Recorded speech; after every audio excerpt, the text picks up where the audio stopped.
lecture in the series of international law, then obviously the first thing, why we are studying this topic. You might have seen the Vijay Mallya, Nirav Modi, Choksi, all these are the big shot, the businessmen, had taken the huge loan from SBI, from other private banks, and doped to the tune of more than 13,000 crore individually. Then these banks make a consortium, approach to the court, approach to the agencies, how to retrieve that money, and the judicial proceedings were initiated. Meanwhile, these proceedings were midway. They flew to the UK. We will see why the UK is the most preferred destination for these criminal, for these fugitive भगोड़े. ये UK क्यों भाग रहे हैं? ये USA क्यों नहीं जा रहे हैं? ये ऑस्ट्रेलिया क्यों नहीं जा रहे हैं? तो कुछ खास बात है यूके के अंदर. इसका मतलब यूके का जो जुडिशियल सिस्टम है वो क्रिमिनल्स के कुछ फेवर में है. अगर एक कंट्री जैसे मान ली इंडिया के ये फॉगिटिव हैं और इन्होंने जो इकोनॉमिक ऑफेंस किए हैं यानी फाइनेंस से रिलेटेड जो ऑफेंस करके भाग गए, अब उनको वापस वहाँ से लेके आना है. जस्ट यही आपका एक्सट्रेडिशन है इन लेमन लैंग्वेज. इसी प्रोसेस को एक्सट्रेडिशन कहते हैं. The fugitive, he may be accused, convicted, he may be economic offender, run away to the other country just to avoid the criminal liability. Then it is the nation credibility and the legal system supports to bring the offender back to face the trial or the conviction or to face the sentences awarded by the competent court of law. But it is not so easy process as it seems. I was shocking when I was preparing some data. 131 extradition applications have been filed by the India to the different countries. Only we have been able to bring back 2.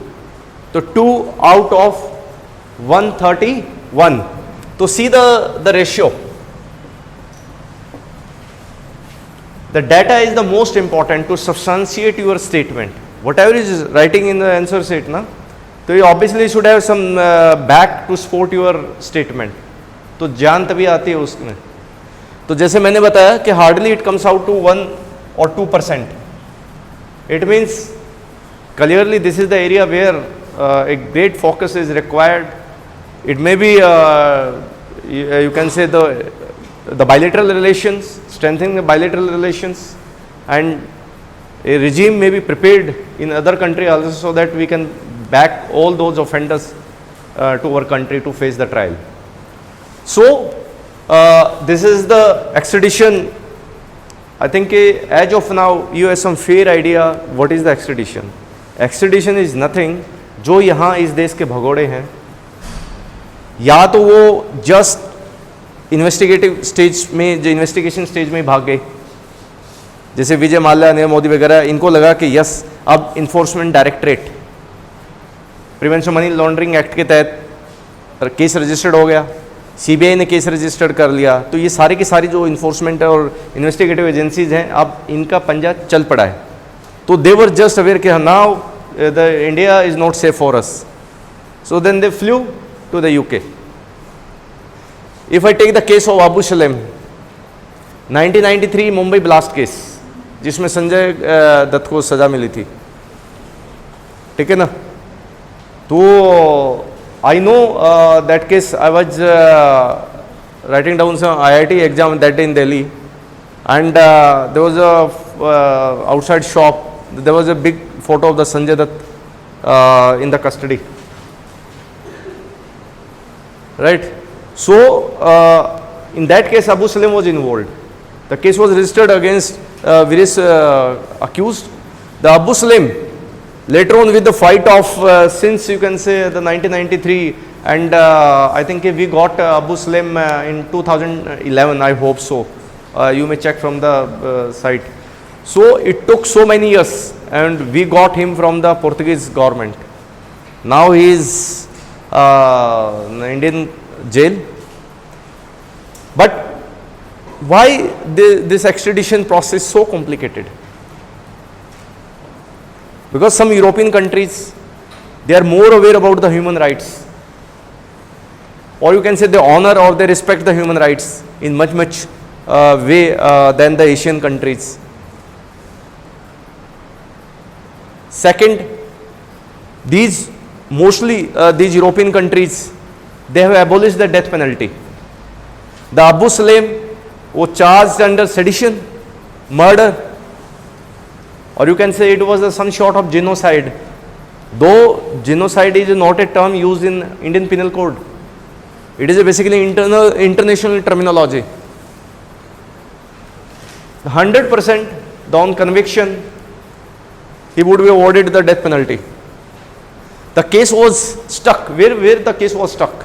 There is some basic principles to granting the extradition.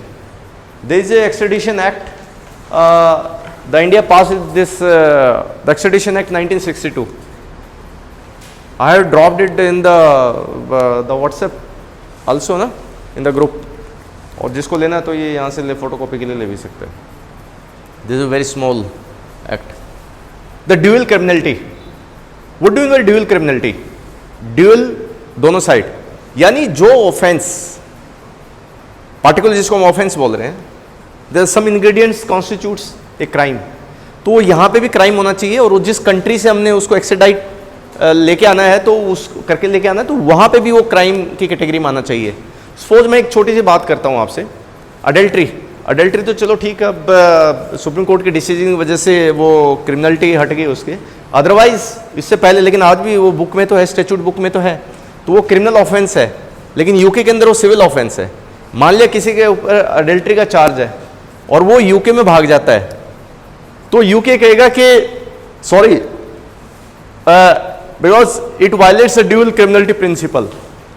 तो आपके देश में ये crime है, हमारे देश में crime नहीं है, तो we are not considering it a crime as well.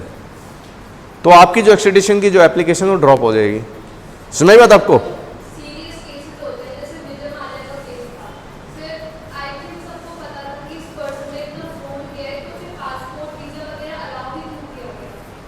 We will come that point to that point. So dual criminality, we are just building up our concept slowly and slowly. Dual criminality means दोनों side वो offence criminal आपके statute book में होना चाहिए. अब जहां पर फिर दूसरा आया प्रोपोर्शनेट पनिशमेंट, अबू सलेम का आ जाइए आप. अबू सलेम के केस में क्या है कि पोर्तुगीज वहां के लॉ में डेथ पेनल्टी नहीं है, लेकिन Indian law recognise the death penalty. तो वहां पे भी प्रोपोर्शनल जो पनिशमेंट है इसका प्रिंसिपल वायलेट हो रहा है. लेकिन समहाउ इंडियन गवर्नमेंट ने अंडरटेकिंग दिया कि the Indian legal system will not award him the death penalty. So we will not have any kind of, do not any kind of prejudice against him. तो तब जाके Portuguese government ने hand over किया और I think अब वो मुंबई महाराष्ट्र की jail में है. तो एक स्पेशलिटी एक यहां पर क्या है कि आपने एक्सट्रेडिशन पिटीशन में तो लगाया कि the our legal system will try the fugitive for some specific offence, लेकिन आप उसको एक्सट्राडाइट करके और यहां पर किसी दूसरे ऑफेंस के लिए उसको ट्राई कर देते हो. सुनाई बात आपको?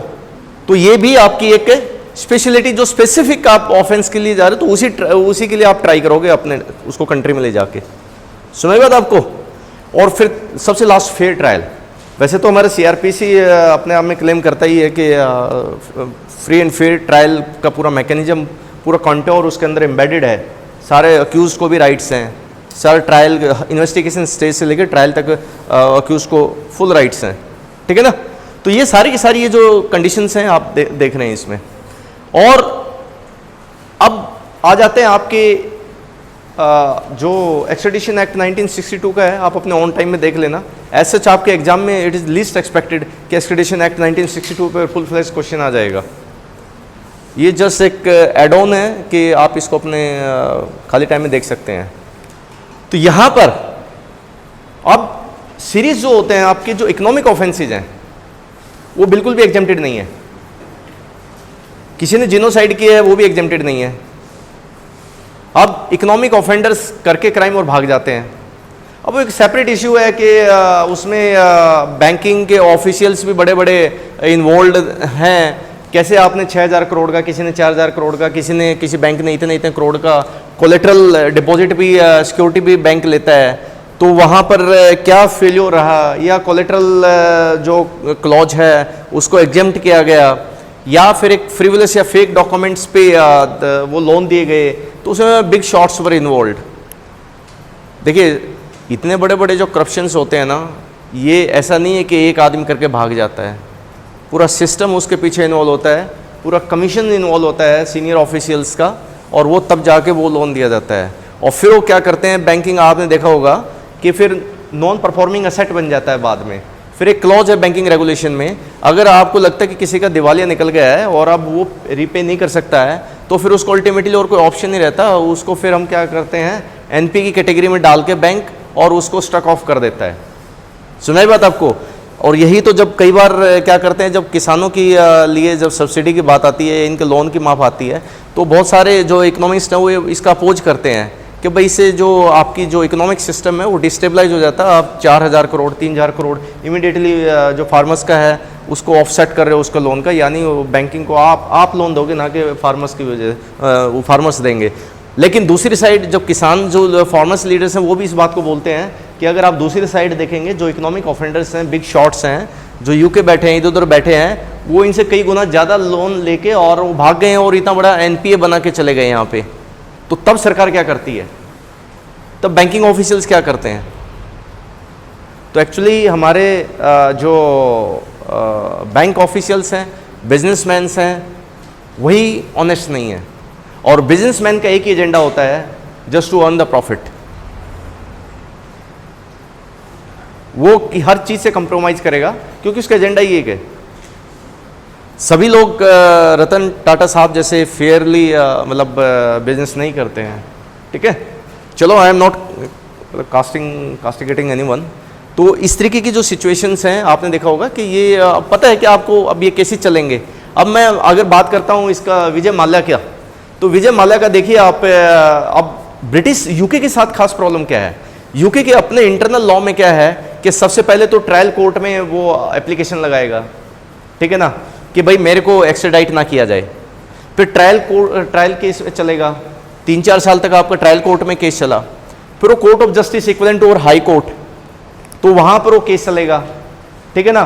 फिर वहाँ से एक सर्टिफिकेट लेना होता है, जैसे 134A आर्टिकल में अपना सुप्रीम कोर्ट में जाने से हाई कोर्ट में लिया जाता है कि whether it involves a substantial question of law और नॉट, ठीक है ना। तो ऐसे वहाँ पे भी ये सिस्टम, तो वहाँ के सुप्रीम कोर्ट में अगर जाने से पहले वो आपको परमिशन लेनी पड़ेगी, तो वो जैसे इस केस में नहीं मिली, ठीक है ना, किसी केस में मिल जाती है, किसी केस में नहीं मिली है। तो ये इतना एक लंबा जुडिशियल सिस्टम है, उसके बाद फिर जाके एक्सट्रेडिशन होगा। लेकिन ये चांसेस तो हैं कि एक्सट्रेडिशन तो होगा उनका, लेकिन it may take next few years, क्योंकि वो अपील पे अपील लगाते रहते हैं, किसी न किसी बहाने उसको डिले करने का प्रोसेस है। और अब वहाँ पर क्या है कि आपको यूएस का, इसका यूके का ऐसा भी सिस्टम है कि आई थिंक $2 बिलियन आप इन्वेस्ट कीजिए वहाँ पर, ठीक है ना, तो वो आपको वहाँ पे रहने देते हैं कुछ टाइम के लिए। तो आप जस्ट आपने देखा होगा, जब पाकिस्तान की बात करें हम, मुशर्रफ साहब, जनरल मुशर्रफ, वो यूके गए। नवाज शरीफ के जब आए तो वो यूके गए। तो यूके में कुछ खास बात तो है। तो या तो हम ऐसे यहाँ पे सिस्टम बनाएं अपनी जेल का नाम बदल के, और उनको बोलें कि ये एक्सट्रेडिशन या एक्सट्रेडाइटेड VIP गेस्ट हाउस कुछ बनाया जाए इंडिया में 5-10, और वहाँ पे 5 स्टार 7 स्टार फैसिलिटीज़ दी जाएँ, और वो उसका जो चार्जेज इन्हीं से लिया जाए, क्योंकि पैसे तो दे देंगे ये, ठीक है ना। और वहाँ पर जो ब्रिटिश ऑफिशियल्स हैं उनको दिखाया जाए कि भाई डोंट वरी, इनके लिए बहुत अच्छा हमने महल बना रखा है, ठीक है ना। तो ये जस्ट पार्ट ए जॉक। तो ये इस तरह का इश्यूज ये है कि जो मेंटल ब्लॉक है उसको तोड़ने की ज़रूरत है। कुछ कंट्रीज में ऐसा नहीं है, UAE वगैरह है, आई थिंक हमारे 42 या 43 के साथ हमने एक्सट्रेडिशन ट्रीटी कर रखी है, 10 या 11 के साथ हमने एक्सट्रेडिशन एग्रीमेंट कर रखा है।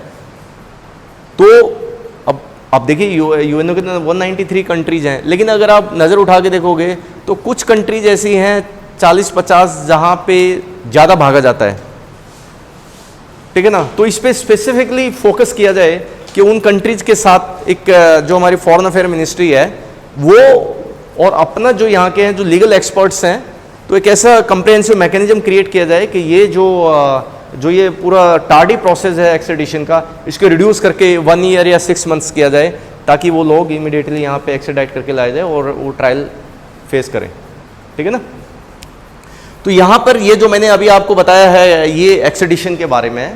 तो आप इसमें अबू सलेम का केस डाल सकते हो, आप इसमें जो अभी नीरव मोदी, विजय माल्या और ये सारे के सारे जो फुगिटिव हैं, तो इनका आप अपना गूगल पे सर्च कर सकते हो just for sake of idea.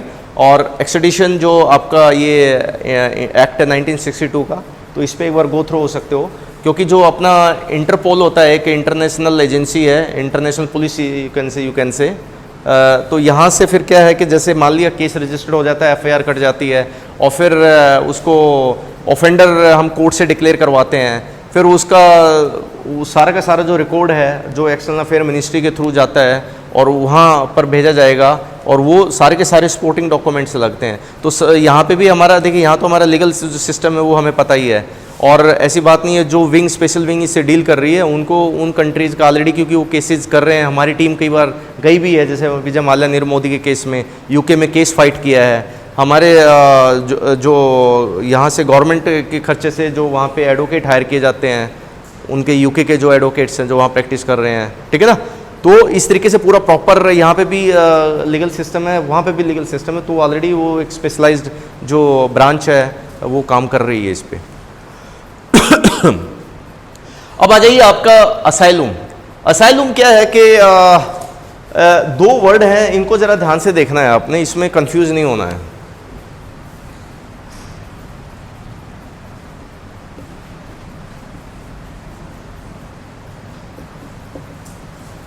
एक तो है परसिक्यूशन, एक है प्रोसिक्यूशन। जनरली इसमें गलती कर जाते हैं हम। तो ये परसिक्यूशन एंड प्रोसिक्यूशन। प्रोसिक्यूशन तो यही है कि आप उसको प्रोसिक्यूट करते हो थ्रू लीगल सिस्टम कोर्ट में, ठीक है ना। परसिक्यूशन क्या होता है? परसिक्यूशन होता है जनरली कि किसी को उसकी एथेनिसिटी पे, उसकी नेशनलिटी पे, उसकी लैंग्वेज की वजह से, ठीक है ना, एथेनिसिटी की वजह से उसको डिस्क्रिमिनेट किया जाए, दिस इज कॉल्ड परसिक्यूशन। अब जैसे हमने आपका जो सिटीजनशिप की बात करी, सिटीजनशिप अमेंडमेंट एक्ट लेके आए जैसे, तो उसमें जो हमने ये जो कंट्रीज थे, कौन कौन से कंट्रीज थे जिससे कि वो हमने उसका पीरियड रिड्यूस किया और उनको हम सिटीजनशिप देंगे, याद है किसी को? अफगानिस्तान, पाकिस्तान, बांग्लादेश, 3 ही कंट्री है ना। जब क्वेश्चन बाद में उठी थी भाई श्रीलंका क्यों नहीं है उसमें, जैसे तमिलियन है और दूसरे कंट्रीज है, तो 3 का है उसमें। तो वहां पर उसका सबसे बेसिकली जो एक रीजनेबल क्लासिफिकेशन किया अंडर आर्टिकल 14, यानी ठीक है ना, अभी तो केस चल रहा है, तो लेट अस सी क्या इसका आउटकम आता है, इसकी कॉन्स्टिट्यूशनलिटी चैलेंज करके है। तो यहाँ पर बोला गया कि ये जो पार्टिकुलर लोग हैं, ये इस पार्टिकुलर रिलीजन के जो लोग हैं उसमें मुस्लिम नहीं है ना, तो यही तो कह रहे हैं कि ये आर्टिकल 14 का वायलेशन है। तो उसमें आपके हिंदू आ गए, पारसी, जू, ये जो दूसरे आ गए, ठीक है ना। तो ये सारा का सारा they form A separate class कि इनका वहां पे रिलीजियस परसिक्यूशन हो रहा है,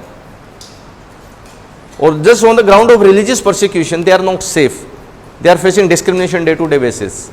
तो उनका हमने यहाँ पे पीरियड रिड्यूस कर दिया और just after 5 years they will get the citizenship, ठीक है ना। तो यहाँ पे जो रिलीजियस परसिक्यूशन है, अब यहाँ पे दलाई लामा का देखिए आप। दलाई लामा,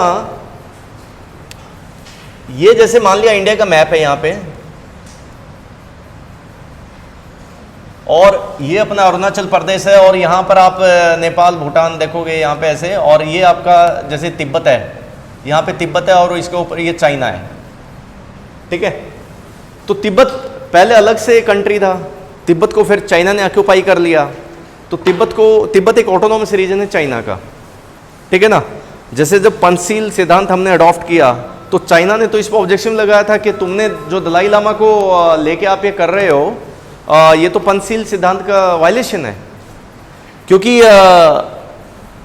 इनको बुलाया गया था, जो दलाई लामा साहब है, तो इनको पता था कि इनका वहाँ पे मर्डर कर दिया जाएगा, तो इन्होंने के जो इनके साथ के बंदे थे, तो कुछ बंदों को लेके ये यहाँ पे चाइना से यहाँ इंडिया में आ गए, अरुणाचल प्रदेश में, और वहाँ से इन्होंने, क्योंकि ये उस समय उस वहाँ के बॉस थे, ठीक है ना, तो जनरली जो ये आपको असाइलम मिलता है ना, तो जनरली इसको हम पढ़ते हैं इंटरनेशनल पार्लेंस में पॉलिटिकल असाइलम। ऐसा नहीं कि आम आदमी असाइलम क्लेम नहीं कर सकता, एप्लीकेशन नहीं डाल सकता, बट जनरली आप देखोगे सब्सटेंशियली ये पॉलिटिकल असाइलम। अब मैं 2017 का देख रहा था यूएस का कि 2.5 लाख लोगों ने असाइलम के लिए अप्लाई किया, तो 20,000 लोगों की एप्लीकेशन एक्सेप्ट की यूएस ने, ठीक है ना। तो आप देखोगे कि जब हम नेशन से बाहर निकलते हैं तो इंटरनेशनली भी बहुत लोग तंग हैं, ठीक है। अभी सीरिया एक बैटल ग्राउंड बना दिया था यूएस से वर्सेस रशिया का, ठीक है ना, जो पीछे देखा हमने। तो ये अब यूक्रेन से हैं, यूक्रेन से लोग गए हैं रेफ्यूजीज बन के इधर उधर, ठीक है। तो ये आपका जो इसका दलाई लामा, जो तिब्बत गवर्नमेंट इन एक्साइल, धर्मशाला में अभी इनका हेडक्वार्टर है, और वो धर्मशाला में ही अपना बैठ के गवर्नमेंट चलाते हैं अपनी। कभी धर्मशाला जाओ तो देख के आना, हिमाचल प्रदेश में, सुनाई बात आपको। तो वहाँ पे उनको पॉलिटिकल असाइलम दी जवाहरलाल नेहरू साहब ने, इंडियन गवर्नमेंट ने। क्यों? क्योंकि इनका वहाँ पे 100% प्रोसिक्यूशन क्या, मर्डर होना था इनका, तो इनकी लाइफ को थ्रेट था। तो आदमी जब अपना देश छोड़ के तभी जाता है जब उसकी लाइफ को थ्रेट हो। तो यानी international law recognise the humanity, international law supports non discrimination. अब आ जाइए आप, ये 2 केस ऐसे हैं कि आपको जरूर पढ़ना चाहिए इनके बारे में। अगर आप देखोगे कि असाइलम क्यों जरूरत पड़ती है, क्या दिक्कत है इनमें। तो यहां पर मैं सबसे पहले जूलियन असांजे की बात करता हूं। ये कौन है जूलियन असांजे? इनका नाम सुना है? विकीलीक्स का तो सुना होगा। विकीलीक्स के फाउंडर हैं ये। जूलियन असांजे जो हैं ये ऑस्ट्रेलियन सिटीजन है। ऑस्ट्रेलिया यहाँ भाई, ऑस्ट्रेलिया नीचे न्यूजीलैंड है, ठीक है ना। मैंने कहा था कि वर्ल्ड का मैप ला के लगा दो यहाँ। ये ऑस्ट्रेलियन सिटीजन है। इनका जो बचपन था वो बड़ी नोमैडिक स्टाइल से बीता है। जैसे इन्होंने 32 स्कूल अपने चाइल्डहुड में चेंज किए हैं। पेरेंट्स का डिवोर्स हो गया, फिर मदर ने दूसरी शादी कर ली, फिर तीसरी कर ली, तो ये केप्ट मूविंग, ठीक है ना। तो इस तरीके से तो वहाँ पे डिवोर्स बहुत इजीली होते हैं। तो इस तरीके से जूलियन असांजे क्या था, एक इस तरह का बन गया था कि इसको इंटरनेशनल मीडिया या खासकर जो कंट्री से तंग रहे हैं वो इसको शरारती बच्चा बोलते हैं, ठीक है। तो जूलियन असांजे वेरी इंटेलिजेंट, और वो फिजिक्स और आपके मैथ बहुत एक्सपर्ट होने की वजह से ये दोनों की रिक्वायरमेंट कंप्यूटर प्रोग्रामिंग बहुत अच्छी कर लेते हैं, जिनकी ये 2 सब्जेक्ट बहुत स्ट्रांग है। सुनाई बात आपको। तो ये इनको एक गिफ्ट दिया गया था शायद 14 या 15 साल की एज में इनके मदर द्वारा, एक कंप्यूटर। और वो 90 का जो फेज़ था ना, वो एक ट्रांजिशनल फेज़ था जब एक आईटी रिवॉल्यूशन स्टार्ट हो गया था। तो उसमें जूलियन असांजे ने काफ़ी इसमें इंटरेस्ट लिया, और वो प्रोग्रामिंग, और वो अल्टीमेटली क्या है कि हैकर बन गए। उनको हैकिंग में काफ़ी इंटरेस्ट हो गया, और ये यूनिवर्सिटी ड्रॉप आउट है। I think university of Melbourne में इन्होंने बीच में कोर्स भी छोड़ दिया था। फिर वैसे तो ये ऊपर वाले भी ड्रॉप आउट हैं, और वैसे तो बिल गेट्स भी ड्रॉप आउट हैं। तो कई ड्रॉप आउट्स बहुत ऊपर तक गए हैं। पर इसका मतलब ये नहीं कि तुम अपने एलएलबी ड्रॉप कर दो। तो जूलियन असांजे इन्होंने क्या किया कि वहाँ पर कुछ हैकिंग, देखिए आपको मोस्टली आप आईटी एक्ट में भी, इंडिया में भी देखोगे 2000 वाले में, हैकिंग अलाउड नहीं है किसी की प्राइवेसी के। और ये ऐसे एक्सपर्ट्स थे, अगर मोबाइल बंद है तो ये वहाँ बैठे बैठे उसको ऑन भी कर देंगे, सारा डाटा भी आपसे चुरा लेंगे, रिट्रीव कर लेंगे, ठीक है ना, उस लेवल के। तो ब्रेनी तो ये है, ब्रेनी तो ये है, ठीक है। तो इस तरीके से ये जूलियन असांजे साहब से तंग आ गए, इन्होंने आई थिंक 2006 में विकीलीक्स की स्थापना की थी और 2012 तक तो फिर इनका खेल ही खत्म हो गया। और जूलियन असांजे साहब जो हैं, इन्होंने यूके के, देखिए आपका जो इंटरनेट है ये फाइबर से जुड़ा हुआ है, आपका यूएसए है, आपका यहाँ पे ये लैटिन अमेरिका है, सारा के फाइबर सी के थ्रू जुड़े हुए हैं सारा का सारा, ठीक है, अगर ये देखेंगे आप। और वहाँ पर जहाँ पे सारा का सारा जो डाटा सर्वर है, आप देखोगे कि यूएस के अंदर सारी जो बड़ी बड़ी बिग शॉट्स हैं, डाटा वहाँ पे स्टोर होता है उनका। कई बार इंडियन गवर्नमेंट इस अपोज भी करती है कि डाटा आप अपने यहीं सर्वर यहीं बनाइए। तो जूलियन असांजे ने क्या किया कि पूरा का पूरा सिस्टम है ना, जो सीआईए का सेंट्रल इन्वेस्टिगेटिंग एजेंसी है यूएस की, और वो सारा का सारा इन्होंने पूरा लीक करके और पूरा सारा का सारा और उन्होंने लीक कर दिया बाद में। और ये बताया जूलियन असांजे ने, देखिए ये है जो आप ट्रांसपेरेंसी की बात कर रहे हैं।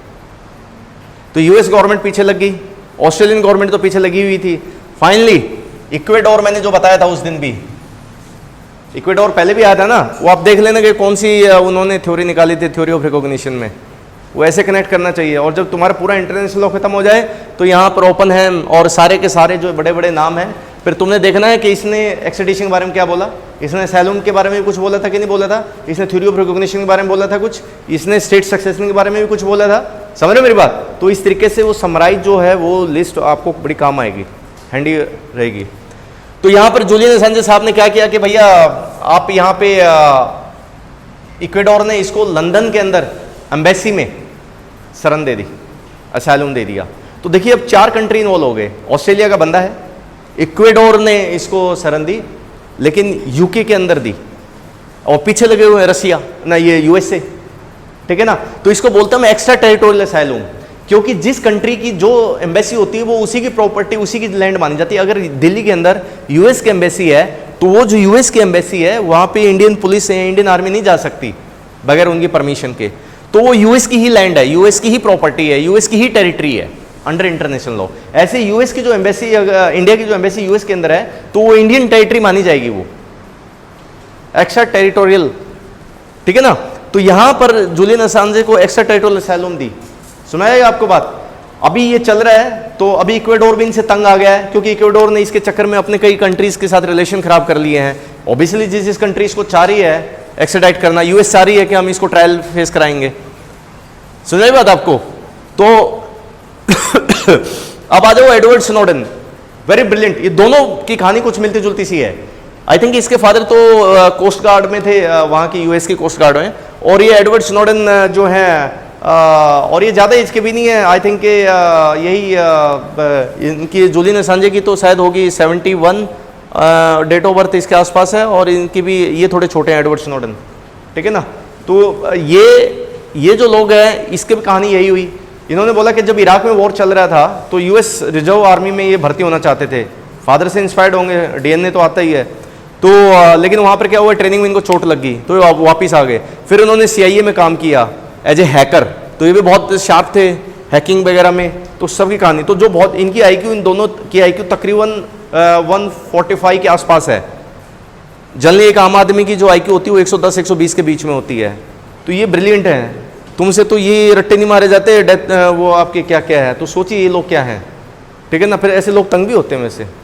वो इन्होंने क्या किया, सीआईए के साथ काम किया, हैकिंग की, वहाँ कुछ काम करके, और वहाँ जो जब ये गए दूसरे जैसे ऑपरेशन में जाते थे तो वहाँ के लोगों के साथ मिलके वहाँ के स्टाफ को, और इन्होंने देखा कि, लेकिन वहाँ पे कुछ ऐसा मैंने देखा जो मैं वो लिटरेचर पढ़ रहा था कि जो सीआईए का जो सिस्टम था, सेंट्रल इन्वेस्टिगेटिंग एजेंसी, और जो ये एनएसए उनका, नेशनल सिक्योरिटी एजेंसी, तो ये मिलके ना एक आदमी के पास वो पासवर्ड नहीं होता था, एक ग्रुप होता था 15-20 का, वो सारे पासवर्ड मिलकर तब वो इतना मतलब सैक्रोसैंक्ट था, इतना प्रोटेक्टेड था। लेकिन इन्होंने देखा कि यार ये सारे के सारे रिश्वत दी जाती थी। यूएस, जब यूएस की जो एजेंसीज थी वो दूसरे कंट्री के पास जाते थे, तो उसने देखा कमाल की बात, जो सारा डाटा करा के मैनेज कर लिया और बाद में लीक किया इसने, कि किस तरीके से यूएस आर्मी, जब इंडिया ने भी अगर अपना 1975 में और फिर बाद में अटल बिहारी वाजपेयी गवर्नमेंट में हमने ये परमाणु जो ये ब्लास्ट किया था, तो ये आप देखिए कि ये लोग कैसे, इनका इंटरेस्ट क्या है। तो ये पूरी विजिलेंस रखते हैं पूरे वर्ल्ड वाइड यूएसए, कि कौन सा कंट्री क्या कर रहा है। जो हमारे फ़ोन पे बातें होती हैं, सारा का सारा बड़े बड़े बिग शॉट्स का सारा डाटा आएंगे। समझ रहे हो, जो ईमेल्स आती हैं क्रिप्टेड इनक्रिप्टेड जाती हैं, तो उसको फिर ये डिकोड करना, तो इस तरीके से सारा कितना ओवर प्रोटेक्टेड है सब सारा का सारा। तो आप ये मत सोचिए कि ये चीज़ें हो नहीं रही हैं। आपने देखा होगा जब ओसामा बिन लादेन को पाकिस्तान ने मारा था ना, तो फिर उसकी जब डेड बॉडी को फेंका गया, वो सारा का सारा यूएस प्रेसिडेंट वहां बैठे बैठे देख रहे थे, बराक ओबामा। ठीक है, तो कितना जबरदस्त उनका, जबकि ये पाकिस्तान आर्मी ने क्लेम किया कि हमें तो पता ही नहीं लगा कि ये वो यहाँ रह रहा था, और ये ऑपरेशन भी खत्म हो गया, ये तभी नहीं पता लगा। एक हेप्टर आया, कैसे उसकी आवाज़ क्यों नहीं आई, क्या रहा, तो मतलब इतने साउंड। तो जब इन्होंने पूरा पोल पट्टी खोल दी स्नोडन ने कि रूस साइड से जूलियन असांजे तो कर गया था, इनका 2-3 साल का आगे पीछे का गैप है, तो तकरीबन पूरा भूचाल आ गया। और यूएस के जो इंटरनेशनल जो रिलेशंस थे वो सभी कंट्रीज के साथ जैसे काफ़ी ख़राब हो रहे थे इनकी वजह से। और तो इन्होंने, किसी ने सेफ्टी एक्ट लगा दिया, किसी ने एस्पेनेज एक्ट लगा दिया, और इनका बड़ा बुरा हाल। तो एडवर्ड स्नोडन ने क्या किया, ये आई थिंक हांगकॉन्ग में आए और पूरी पोल पट्टी खोल दी। और फिर वहाँ से क्या हुआ कि 4 कंट्रीज़, आई थिंक इक्वेडोर और ये यहाँ पे बोलीविया, और ये 4 कंट्रीज है लेटिन, इन्होंने बोला कि हम परमानेंट असाइलम दे देंगे, आप आ जाइए। लेकिन ये क्या है, रशिया में इन्होंने टेम्परेरी असाइलम ले लिया, क्योंकि रशिया क्या है कि रशिया यूएसए का ठीक है ना, अगेंस्ट है। तो उन्होंने देखा कि रशिया, इसको यूएस बहुत डेस्परेटली चाह रहा है, तो रशिया ने क्या किया कि आओ और यहाँ रहो आराम से। तो अब ये बताते हैं कि ये वहाँ पे और जूलियन असांजे का मैं एक बार बताऊं, मेरे को किस्सा याद आ गया कि ये वहाँ पे क्या करते हैं, जो इनकी इक्वेडोर की एम्बेसी है यूके के अंदर, यूके की जो स्कॉटलैंड पुलिस है वो 3 साल तक बाहर खड़ी रही उस एम्बेसी के, इसको अरेस्ट करने के, कभी तो बाहर निकलेगा। और ये वहाँ पे साइकिल चलाता है, स्कूटर चलाता है और एम्बेसी में घूमता रहता है, बड़ा नॉटी बच्चे की तरह। ठीक है, तो इस तरीके से जो ये असाइलम है, तो ये असाइलम का यही है कि इनका जहाँ पे रिलीजियस या दूसरे जो ग्राउंड्स मैंने बताए हैं प्रोसिक्यूशन हो रहा है, तो आप असाइलम डिमांड कर सकते हैं। वो दूसरे कंट्री की स्वीट विल है कि असाइलम देंगे कि नहीं देंगे। ठीक है ना, तो अगेन इंटरनेशनल लॉ आपको एक ब्रॉडर पिक्चर देता है, लेकिन कोई भी government, the government of the day will decide कि उनका इंटरेस्ट क्या है। तो सबसे बड़ा इंटरनेशनल लॉ का नियम यही है कि the foreign policy is driven by national interest. मूल मंत्र यही है। ठीक है जी, तो आप अपने टाइम में इनको देख लेना कि एडवर्ड स्नोडन और जूलियन असांजे की कहानी क्या। अभी ये रसिया में और ये यूके की एम्बेसी में। ठीक है, लेट अस सी इनका कब, क्योंकि वो जो जिसने असाइलम मांग रखा है वो उसका एक्सट्रेडिशन मांगेंगे कि भेजो इसको, तो लेट अस सी आगे क्या होता है। ठीक है, तो okay ji, with this we are over today lecture. Thank you.